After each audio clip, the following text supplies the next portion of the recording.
الا ما فهمتوش شي حاجه قولوها نيشان، دونك غادي نبقى نمشي زعما دون مانيير سوبرفيسيال، ولا ما فهمتوش شي حاجه غادي نعاودها ان شاء الله. دونك غادي نشوفوا لاباري ديجيستيف. كما تعرفوا هذا هو لاباري ديجيستيف، il est constitué، خاصكم تعرفوا بلي il est constitué du tube digestif et des glandes annexes.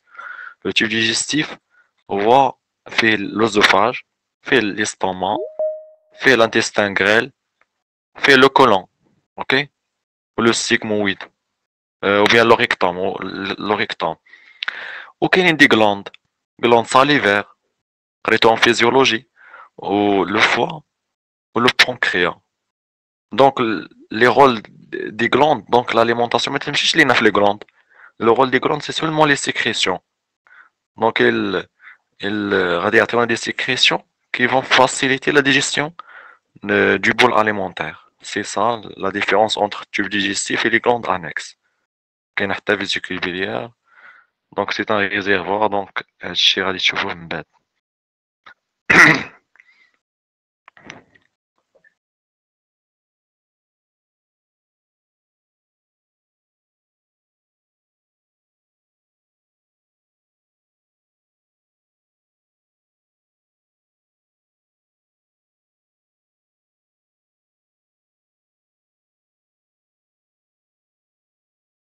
بصمد راه قطعتي الميكرو. Donc كما قلنا عرفتوا la différence دابا. Donc l'appareil digestif est un ensemble d'organes assurant la fonction de la digestion. Un appareil، on parle d'un appareil donc il a une fonction. Donc les organes كاملين تيتعاونوا باش يديروا لنا une fonction. La fonction de l'appareil digestif c'est la fonction de la digestion. Il comporte deux parties, une structure tubulaire sous forme de tube qui est le tube digestif. Aussi l'estomac c'est un tube. Donc mais c'est un tube qui est dilaté. On va voir ça l'estomac. Les glandes annexes au tube digestif, quel le foie, quel le pancréas, les glandes salivaires, qui mettent les comme le bol alimentaire, mais juste le foie, le pancréas, le glandes salivaires, mais seulement les sécrétions. La digestion se fait dans le foie, les sécrétions pancréatiques, les sécrétions salivaires vont faciliter la digestion du bol alimentaire. C'est le rôle des glandes annexes. Le rôle, c'est un rôle vital, bien sûr. La digestion, il est un rôle vital parce que il a chez واحد ما كاش chez واحد ما كلاش مزيان، donc pas d'énergie، donc c'est la mort. Donc c'est un organe vital. واخا ياكل، donc il ما كانش le tube digestif qui va assurer la transformation du bol alimentaire vers les nutriments etc. اللي غادي يعطيونا l'énergie، donc ما يمكنش يعيش الانسان. L'œsophage. On va commencer par première portion du tube de l'appareil digestif, c'est l'œsophage, qui appartient au tube digestif. Ok. Définition, c'est un conduit musculo-membraneux. On va voir pourquoi musculo-membraneux, parce qu'il est constitué du muscle lisse et membraneux, qui relie le pharynx à l'estomac. C'est l'œsophage, donc il y a le pharynx ici. C'est ça le pharynx. Après le pharynx, il a l'œsophage. Justement après le pharynx, il est situé en arrière de la cavité orale. Et justement après le pharynx, il y a l'œsophage. L'œsophage, il va lier le pharynx à l'estomac, tout simplement. Le rôle, c'est la conduction du bol alimentaire. C'est l'œsophage qui va transporter le bol alimentaire depuis la bouche vers l'estomac. Et le péristaltisme. On a déjà parlé sur le péristaltisme. Donc c'est le péristaltisme. C'est la manière de transporter le bol alimentaire. Okay. Ce sont des mouvements de fermeture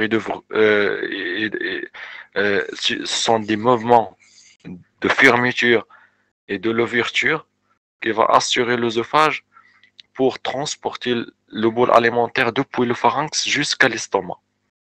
C'est le péristaltisme. Donc, allez sur la physiologie digestive. La situation. L'œsophage Il faut savoir que l'œsophage il est présenté 3 segments selon la situation. Un portion qui est cervicale, ok? Il est cervical. Un portion cervicale et un portion thoracique, Kretov S1, et un portion abdominale qui est court. Donc, la portion alimentaire, la portion abdominale qui est court, il mesure seulement 1,5 cm. C'est le plus court. C'est la portion le plus court. Ok. Donc, l'œsophage cervical mesure 5 à 6 cm, thoracique 16 à 18 cm, c'est le plus long. Donc, dans le thorax. Et l'œsophage abdominal, donc c'est le plus court. La configuration externe de l'œsophage abdominal. L'œsophage a un trajet oblique vers le bas et à gauche. Pourquoi? Parce que c'est l'œsophage thoracique. Donc la déviation de l'œsophage thoracique, donc l'œsophage thoracique, elle va se dévier, ok? Il va traverser le diaphragme à gauche de la ligne médiane. Donc c'est ça la ligne médiane. Donc il va traverser l'œsophage à gauche de la ligne médiane. Il a pris de 2 à 3 cm de la ligne médiane. Donc pourquoi? Pourquoi cette déviation? Parce que l'estomac il est à gauche. Donc l'œsophage s'est dévié pour arriver à l'estomac qui est à gauche, tout simplement. Donc l'œsophage a un trajet oblique et à gauche au niveau thoracique, qui elle traverse l'hiatus œsophagien. L'hiatus œsophagien, c'est ça l'hiatus œsophagien qui on regarde le T10, dixième vertèbre thoracique. Très important comme تعقلوا على les niveaux vertébraux. يعني بحال الhiatus œsophagien تعقلوا بلي راه on regarde le T10. تحطوا في les questions pour devenir abdominal. Ce segment abdominal تحطوا اسئله على الياتيس على الفانديس على الكارديا ديال الاستوما تحطوا دي رابور بزاف. Oui, exactement. دابا نشوفوا كل واحد دونك تحطوا بزاف كما قلت لكم. Ce segment abdominal a un trajet très court qui se continue jusqu'à l'estomac. Donc c'est le donc il va arriver à l'estomac à gauche. Maintenant, on va voir la configuration interne de l'œsophage. La configuration interne,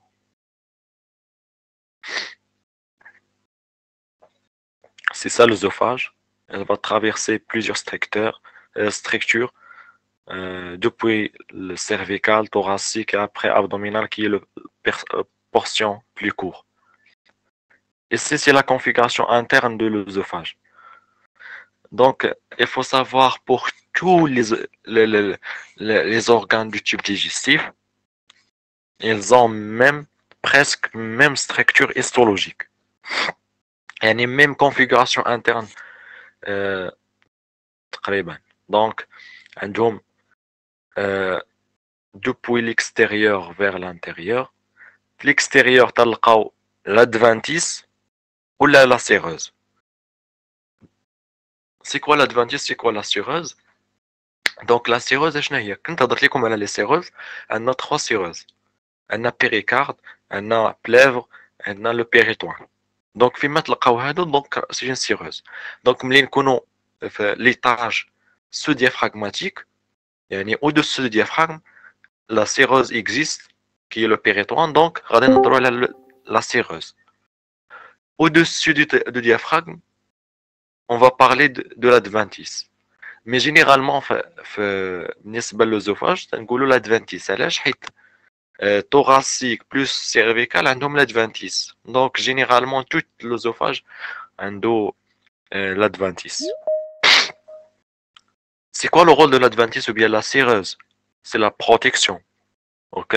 C'est la protection. Après l'adventice, il y a la musculeuse. OK? La musculeuse, pour tous les organes aussi, on trouve toujours une musculeuse externe qui est longitudinale et interne circulaire. OK? longitudinal, l'externe longitudinal. Pourquoi elle apparaît comme ça? Parce que c'est une coupe transversale. Les fibres, elles sont comme des cercles. Donc, parce que il est longitudinal. Et à la coupe, il va devenir comme circulaire. Et si la circulaire, à la coupe, il devient comme longitudinal. Comme tu fais moi, je suis donc circulaire interne. Donc, les organes, sauf l'estomac, il comporte trois couches musculaires. Donc, après la musculeuse, il y a la semiqueuse. Ok? هذا هو السميكوز. دونك علاش سمينا سميكوز حيت كاين au-dessous de muqueuse. هذا هو الميكوز. Ok? Donc la muqueuse il est en rapport directement avec la lumière. هو فاش تنديروا البيوبسي وتنديروا الا بغينا ناخذوا شي حاجه en cas d'une infection etc. Donc هذا هو الميكوز en rapport avec la lumière. وهذا هو السميكوز. Ok? Donc كما قلنا couche externe c'est l'adventice généralement. Couche moyenne musculaire permet la contraction de l'œsophage, péristaltisme, parce que l'œsophage a besoin de transporter le bol alimentaire, donc il a besoin du muscle lisse. Donc c'est la contraction de cet muscle qui va assurer le péristaltisme. Une partie interne, une partie externe. La partie interne, c'est circulaire. La partie interne, c'est circulaire. Et la partie externe, c'est longitudinale.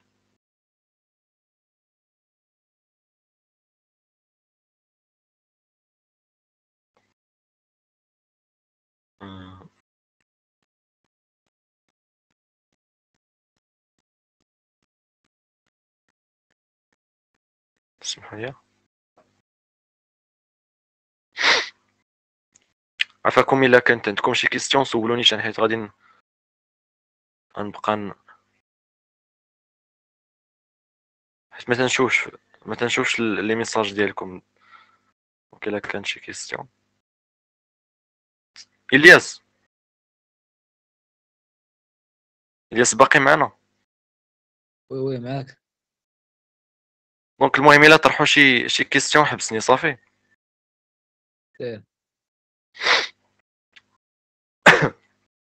دونك نكملوا. صمد وي واحد لا غومارك بحال دخلتي لهم في ليستولوجي بزاف ديال لوزوفاج. لا ما دخلتش بزاف حيت هادشي ديال سيغوز و ادفانتيس ما يقراو حتى الاستولوجي في استروا فهمتي. هما دابا شنو خاصهم يتانتريساو بان كاين 3 كوش ديال لي ميسكل. كوش اكسترن، كوش موين وكوش انترن. شنو اسمح لي ما عندناش هيستولوجي في الاسترو. بلاتي اسمحوا لي كاملين.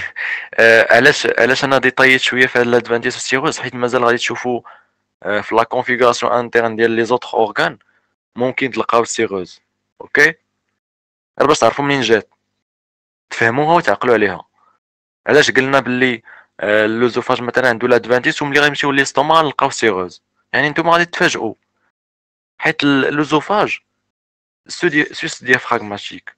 دونك ما كايناش شي سيغوز الفوق. داكشي علاش قلنا لادفانتيس. اما ليستوما راه كاينه في البيريطوان. داكشي علاش قلنا سيغوز. واش فهمتوني علاش ديطايت شويه؟ دونك لا ميسكولار فيها دو بارتي. اون بارتي انترن سيركولير اون بارتي اكسترن سي لونجيتودينال. و لا كوش انترن سي لا ميكوز. اوكي سي ان تيسو مالبيغيان ماشي مالبيغيان. مالبيغيان يعني ليبيثيليوم. سي ان épithélium مالبيغيان. غادي تشوفوا هادشي في مع ليبيثيليوم. ليبيثيليوم ليبيثيليوم اي كافيتي لداخل ولا برا ضروري خص يكون ليبيثيليوم هو الاول. ومالبيغيان دونك راه باين. مالبيغيان هو بافيمونتو نون كيراتينيزي. il est fragile contrairement à celle de l'estomac qui est résistante à l'acidité du milieu gastrique. Ok? Donc, la muqueuse, il faut savoir que la muqueuse de l'œsophage, il résiste à l'acidité. Alors que l'estomac, il ne résiste pas. L'estomac donc il est fragile, alors que l'estomac résistant à l'acidité. Donc l'estomac sécrète l'acidité ou la muqueuse ديالها ما تتضررش. Alors que l'œsophage ما تتحملش l'acidité. C'est pour cela ملي تيوقع لكم واحد التسميه الحرقه يعني l'estomac تسكريتينا l'acidité و l'acidité تطلع في l'œsophage وتتحسوا بشويه ديال الحرقه ملي تاكلوا شي حاجه مثلا. دونك هذيك l'acidité تطلع مع l'œsophage. اوكي هي l'acidité تطلع مع l'œsophage وتعطينا une brûlure. اوكي brûlure. دونك علاش حيت la muqueuse de l'œsophage il est fragile ما تتحملش l'acidité. هذا هو اللي تنسميوه بيروزيس. دونك remontée de l'acidité au niveau de l'œsophage. دونك هادو كنقراوهم لي كا باثولوجيك قراوهم غادي ينفعوكم ولكن ركزوا على داكشي الاخر اللي هو مهم. Et se manifeste par une sensation de brûlure. Et donc, en conséquence, dysphagie. Dysphagie, c'est difficulté d'avaler, ok? La difficulté de passer le bol alimentaire à travers l'œsophage, ok? علاش؟ حيت la muqueuse de l'œsophage تضرب. هي ما تقدرش تسرط فاش تكونوا ضارين لك الحلاقه ولا شي حاجه ما تقدرش تسرط. ماشي بالضبط ما تقدرش تسرط ولكن l'œsophage ما يقدرش transporter le bol alimentaire. C'est ça. Donc la vascularisation de l'œsophage se fait de la même manière conjointe avec la vascularisation de l'estomac. يعني دابا نشوفوا la vascularisation de l'estomac نهضروا على ديال l'œsophage. مزيان دابا بالنسبه للœsophage. مزيان صافي مزيان. دونك نهضروا دابا على l'estomac. Définition, c'est la partie dilatée du tube digestif, ayant la forme de lettre G majuscule. On sait très bien que le tube digestif il est formé aussi de l'estomac. Mais la partie de tube digestif il est dilaté. Ok? L'estomac il est dilaté. علاش حيت هي qui va emmagasiner les aliments. Donc هادشي علاش هي dilatée. Donc dilaté en forme de G majuscule. Bien sûr, il est en forme de G majuscule, tout simplement. Donc, qui présente deux orifices de face et de bord. Donc, l'estomac a deux faces, ok? Une face antérieure, ok? Une face postérieure. Et il a deux bords. Bord droit au bord gauche, ok? Bord droit, c'est comme une courbe, ok? C'est pour cela, c'est une petite courbure. Pourquoi petite courbure? Parce qu'il est petite. C'est une grande courbure. Donc, petite courbure, c'est le bord droit. Et grande courbure, c'est le bord gauche. Ok? Représente l'estomac, deux orifices. Il est simple parce que donc deux orifices. Orifice d'entrée, c'est qu'on appelle cardia. Ok? Cardia. Ou l'orifice de sortie, ce qu'on appelle pilar. Ok? Cardia d'entrée et pilar de sortie. Et si l'estomac forme avec l'œsophage un angle. Il y a un angle de His. Il y a l'angle. Concernant la subdivision, donc l'estomac il est constitué de fundus. Ok? Le fundus. Donc le fundus il est rempli d'air. Parce que le fundus rempli d'air. Pour faciliter la digestion. حيت الا عمرات لينا المعده كامله دونك ما غاديش يكون ليسباس فاش يتحركوا لي زاليمون دونك on a besoin d'un espace pour faciliter la digestion. Le fundus fait l'air donc il va faciliter les mouvements des aliments dans l'estomac. Le corps il contient des cellules des styles qui vont sécréter l'acidité. Donc, tu as l'estomac, il sécrète l'acidité. Donc, la digestion, l'estomac, tu as la digestion mécanique. Mécanique, يعني par des contractions. علاش حيت هي قلنا le tube digestif كامل il est constitué du muscle. Donc, aussi l'estomac est constitué du muscle, donc il assure des contractions. Ok? C'est la digestion mécanique. Il y a la digestion chimique. La digestion chimique par la sécrétion de HCl. HCl est l'acide chlorhydrique. Ok? Donc l'acidité. Après, le corps, il y a l'antre. Ok? Cette antre, elle va sécréter, on va dire, une sécrétion alcaline. Pourquoi alcaline?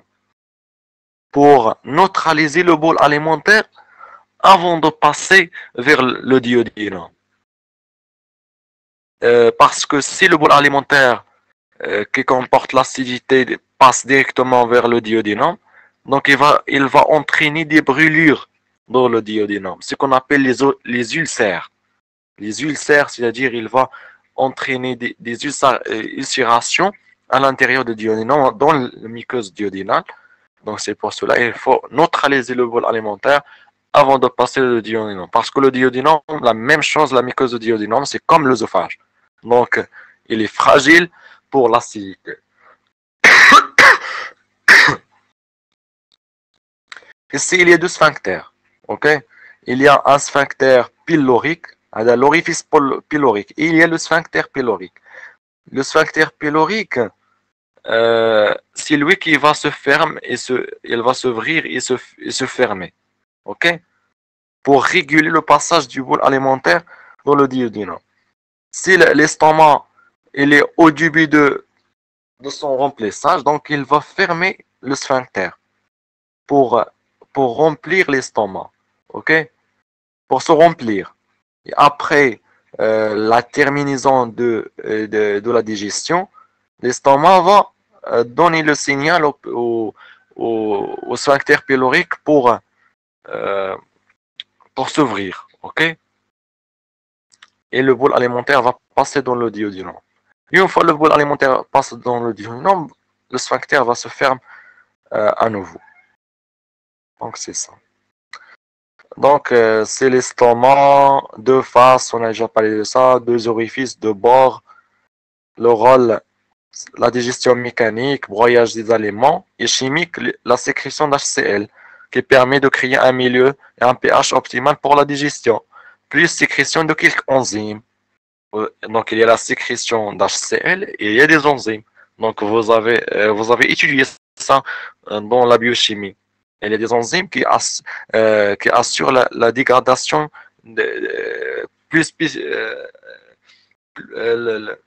généralement les protéines. Ok? Généralement les protéines. Alors les protéines, elles ne commencent la digestion jusqu'à l'estomac. Ok? Vous avez une physiologie digestive. Donc, ils permettent la dégradation des aliments comme la pepsine. Donc, la pepsine, c'est une enzyme qui va dégrader les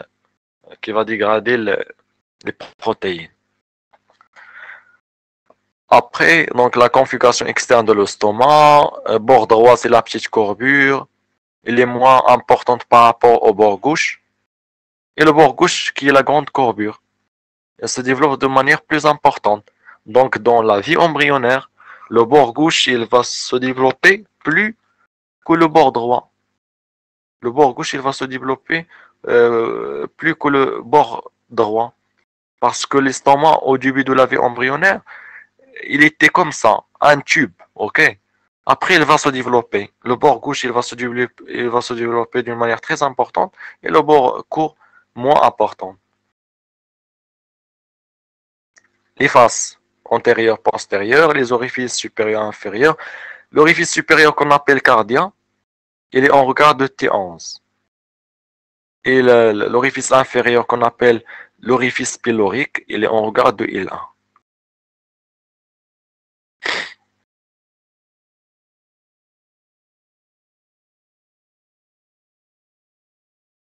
Donc ici, il y a Premièrement, premièrement, il y a le hiatus œsophagien.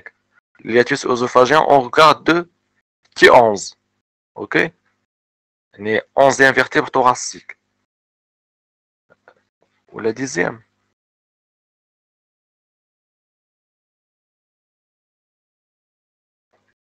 Dixième orchela.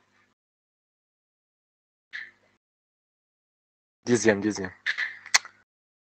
Donc, on regarde de dixième. Et on regarde 10e vertèbre thoracique. Et la cardia, on regarde avec le 11e. Donc 10, 11. 10, l'hiatus œsophagien. 11, cardia. Donc parce qu'il est loin. Donc 11, il y a 12. On a il 1. Ok? Donc l'orifice pylorique, on regarde avec le premier vertèbre lombaire.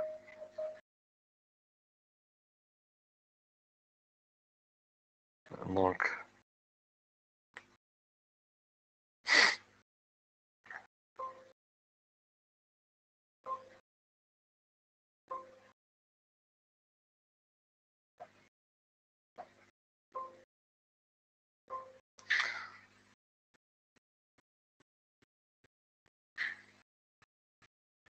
اسمحوا لي.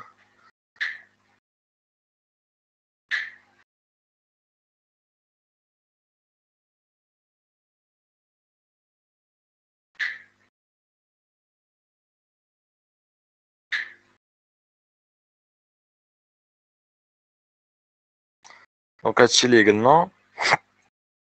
Les segments, il y a la partie supérieure, il y a le fundus, il y a le fundus, ou bien la grosse tuberosité, sous forme d'une tuberosité. Grosse tuberosité. Il y a et le deuxième segment, c'est le corps de l'estomac, c'est la partie verticale. Et troisième segment, qui est la partie horizontale, qu'on appelle l'antre pylorique. Quatrième segment, c'est le sphincter pylorique. Donc la partie verticale, c'est le corps de l'estomac. La partie horizontale, c'est l'antre pylorique. Et il reste le sphincter pylorique.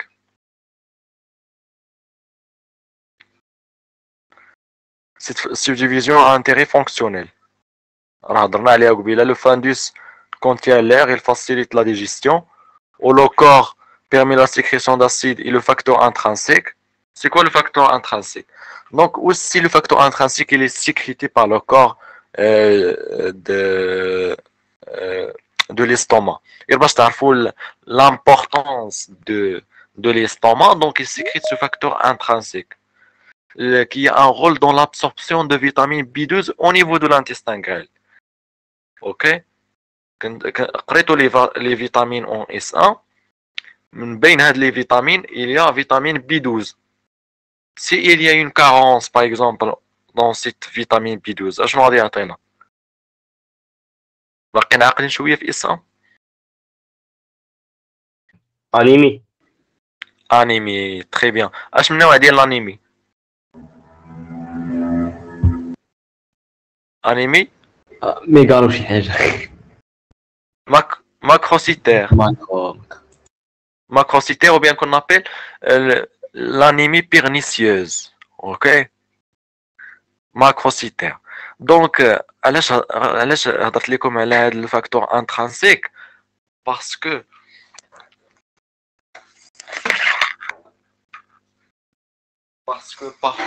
parfois il y aura des anomalies, des anomalies auto-immunes. Ok? Il y a auto-immunes. Donc les anomalies auto-immunes qui touchent les cellules pariétales de l'estomac. Elles touchent les cellules de l'estomac. Donc il a touché les cellules de l'estomac. Pas de sécrétion de facteurs intrinsèques. S'il n'y a pas de sécrétion de facteurs intrinsèques, donc pas d'absorption de vitamine B12 au niveau de l'intestin grêle. Parce que le facteur intrinsèque, il facilite l'absorption de vitamine B12 au niveau de l'intestin grêle. Donc, s'il n'y a pas de l'absorption de vitamine B12, le vitamine B12 a un rôle très important dans dans la formation des globules rouges. Donc, s'il n'a pas de vitamine B12, donc pas de formation, ou bien pas de formation correcte des globules rouges, donc il y a, on va dire, les globules rouges vont se former d'une manière exagérée, ok, au niveau de la taille. Donc, radicaux plus grande que la normale. C'est pour cela تسميوها macrocytaire, macrocytaire. Donc, c'est une anémie. Anémie. Donc, après, il y a l'antre. L'antre permet une sécrétion basique, alcaline, ce qui permet de neutraliser le bol alimentaire. Le sphincter pylorique s'ouvre et se ferme par intermittence. Donc, pour réguler le passage de la boule alimentaire depuis l'estomac vers le duodénum. Les sphincters. Il y a deux sphincters. Il y a un sphincter anatomique, le sphincter pylorique, parce qu'il y a un muscle, ok? Muscle qui est plus développé par le pylore, donc il est anatomique. Il y a un sphincter physiologique, appelé sphincter œsophagien inférieur. Il est formé par l'angle de Hise, les valvules de Guy-Barreau, l'hiatus œsophagien, gradient de pression, les fers musculaires obliques. Et باش نشرح لكم. Normalement, il y a un sphincter اللي هو anatomique, يعني تيبان لينا باللي راه كاينه contraction et le relâchement ديال هذا لو sphincter, وبالتالي باين باللي راه il régule le passage alimentaire depuis l'estomac vers le duodénum. Donc c'est un sphincter qui est anatomique. Il y a un sphincter physiologique. Donc plusieurs éléments interviennent dans ce sphincter physiologique, qui est le sphincter œsophagien inférieur. Physiologie digestive. Donc le sphincter œsophagien inférieur, il doit se fermer, bien sûr, pour éviter la remontée de l'acidité qui va donner le harga, donc les brûlures, ok, au niveau de l'œsophage. Donc pour éviter ça, il y a plusieurs éléments qui interviennent. Parmi ces éléments, il y a une valvule qu'on appelle valvule de Guy-Barreau. La valvule de Guy-Barreau se trouve au niveau de la cardia, en regard de T11. Cardia, il est en regard de T11. Et il y a l'hiatus œsophagien aussi. L'hiatus œsophagien, donc on a déjà dit que l'œsophage traverse le diaphragme à travers l'hiatus œsophagien. Donc, le hiatus œsophagien, il joue un rôle très important dans le sphincter œsophagien inférieur. Et il y a la différence de pression. Vous savez très bien que la pression dans le thorax, elle est négative. Ok? Le poumon, la plèvre, le cœur, parce que la pression, elle est négative en intrathoracique. Mais la pression dans l'abdomen, il est très élevé. Donc, il est positif. Donc, cette différence de pression va aider à la fermeture du sphincter œsophagien inférieur. Il y a l'angle de Hise. Donc, cet angle aussi intervient. Pourquoi? Parce que il y a les aliments qui passent de l'œsophage vers l'estomac, il y a le remplissage de l'estomac, donc il y a cet angle qui reste, ok? Donc l'estomac, il va se développer, il va comprimer cet angle, il va comprimer aussi l'œsophage, il va fermer l'œsophage. Donc comme ما كانش هذا l'angle, donc ما غاديش يكون l'espace فين غادي تدفع l'estomac pour fermer l'œsophage. Donc c'est ça. Donc on a l'angle de Hise, les valvules de Guy-Barreau, l'hiatus œsophagien, gradient de pression, il y a les fibres musculaires circulaires. D'abord نشوفوهم. Les fibres musculaires, c'est dans la configuration oblique, sont très abondants au niveau de le sphincter œsophagien inférieur. ils vont intervenir. Donc, après, donc, remonter de l'estomac à travers l'hiatus œsophagien, appelé l'hernie. Donc, parfois, à cause de cette pression qui est intra-abdominale qui est très élevée, parfois il y aura une hernie à travers l'hiatus œsophagien. Et il y aura une remontée de l'estomac. L'estomac remonte dans le thorax. Et donc, traverse le hiatus œsophagien et remonte dans le thorax, ce qu'on appelle l'hernie hiatale. Okay? Notons que le cardiaque est en cas de T11, la grosse tuberosité est en cas de T10. Okay? Si la grosse tuberosité est en regard de T10. Donc, parce qu'il est en rapport avec l'hiatus œsophagien. C'est pour cela on a dit qu'il est en regard de T10. Le pylore, c'est L1. Donc, la hauteur de l'estomac, c'est 25 cm. Largeur, c'est 12 cm. Et l'épaisseur, c'est 8 cm. Donc, 8 cm, il est important pour stocker les aliments, etc. Sur le brassage. On va voir maintenant la configuration interne de l'estomac. Donc, c'est ça le sphincter œsophagien inférieur. Il y a les valvules Makina-Shana, une valvule de Guy-Barrow. Il y a l'angle de His qui intervient. Il y a la pression intra-abdominale qui est très élevée. Il y a le sphincter œsophagien inférieur. Il y a pas le sphincter œsophagien inférieur, c'est l'hiatus œsophagien inférieur. Il y a le. C'est quoi d'autre? Il y a les fibres musculaires obliques. Existe. Donc, d'abord le sphincter œsophagien inférieur. Très important d'être à des questions. Parce que comme tu as donc les éléments. Donc, maintenant,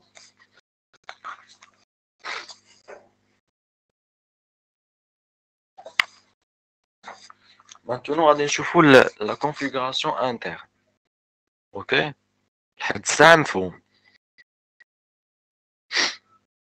Donc, غادي نشوفوا la configuration interne de l'estomac. شي واحد يفكرني دغيا اشنو قلنا على بالنسبه لي زورغان دو تيب ديجيستيف مناش تيتكونوا في لا configuration interne. من حدنا d'une manière s'il vous plaît d'une manière générale اسمع من حدنا غادي نبداو تيتخ اخر من احسن نديرو ميشن اخر اش غادي يطفى دابا